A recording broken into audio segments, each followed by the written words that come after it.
దుమ్మిరిగూడ మండలం కుర్ర పంచాయతీ జామగూడ గ్రామంలో ఉన్నటువంటి గిరిజన సంక్షేమ ఆశ్రమ పాఠశాలలో దాదాపుగా 40 మంది విద్యార్థులు ఆహారం తినే తర్వాత ఫుడ్ పాయిజన్ కావడంతో అర్ధంతరంగా సాయంత్రం నిన్న 6:30 హాస్పిటల్ పాలయ్యారు.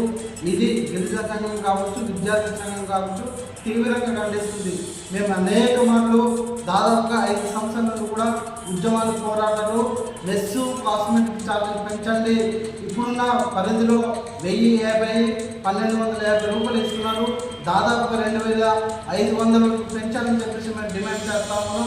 అయినా కూడా అక్కడ ఉన్నటువంటి అధికారులు పిఓ కావచ్చు, డీడీ కావచ్చు అనేక మనం విన్నవించుకున్నాం.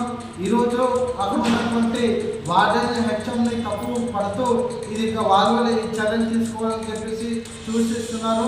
ఈరోజు హెచ్ఎంకి వార్డెన్కి చెప్పిన మాత్రాన ఆ సమస్య పరిష్కారం కాదని చెప్పేసి మేము తీవ్రంగా ఖండిస్తున్నాం. ఈరోజు విద్యార్థులు ఏజెన్సీ ప్రాంతంలో అనేక మంది రక్తహీనతతో బాధపడుతున్నారు. పౌష్టికాహార లోపం అందడం లేదు. ఖచ్చితమైన వాళ్ళకి విద్యార్థులకు పౌష్టికాహారం అందాలంటే ఖచ్చితంగా నిస్సార్థులు కాస్మెటిక్ ఛార్జీలు 2500 పెంచితే తప్ప వాళ్ళకి సరైన ఆహారం అందే పరిస్థితి లేదు. ఈరోజు మేము చెప్పదలుచుకున్నాము. ఖచ్చితంగా అక్కడ ఉన్నటువంటి విద్యార్థులకి ఏ విధమైన నష్టం జరగకుండా ప్రభుత్వ చర్యలు దాని మీద తీసుకోవాలని చెప్పి మేము డిమాండ్ చేస్తున్నాం.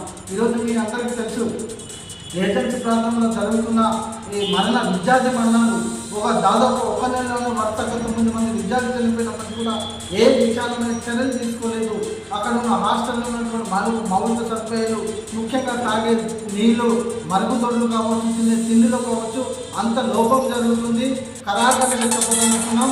ముఖ్యంగా ఇప్పుడు ఉన్నటువంటి కళలు ఎవరైతే దినేష్ కుమార్ గారు ఉన్నారో వాళ్ళకి చర్యలు తీసుకుని ఏజెన్సీ 11 మండలంలో ఉన్నటువంటి ప్రతి ఆశ్రమ పోస్టులకు హాస్టల్ సందర్శించి పర్యవేక్షణ చేసి తిండి కాబట్టి చేస్తున్న బట్టల నుంచి చివరి స్థాయి వరకు కూడా వాళ్ళని కూడా పర్యవేక్షణ చేసే వాళ్ళకి స్థాయి తీసుకురావాలని డిమాండ్ చేస్తున్నాం.